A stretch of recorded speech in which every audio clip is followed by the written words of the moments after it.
the female body will have lots of estrogen, which is going to deposit the fat because of the reproductive system. The Yes. testosterone, which is the male hormone, is going to have muscles, and usually testosterone is slightly more adequate in male body, and estrogen is there in female body for reproductive and carrying babies and stuff like that. That is why seeing abs in female body is slightly difficult than in a male body. So can you show some this thing about hormonal female hormones and hormonal health about Well, women?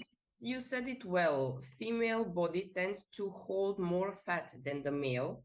And Right. yes, definitely this is due to the hormones because estrogen and progesterone, which are more hormones which are more present in the female than in the male. But I have to be clear here. Female as well have testosterone, like the male as well have estrogen. So we all have the same hormones, just the quantities are different.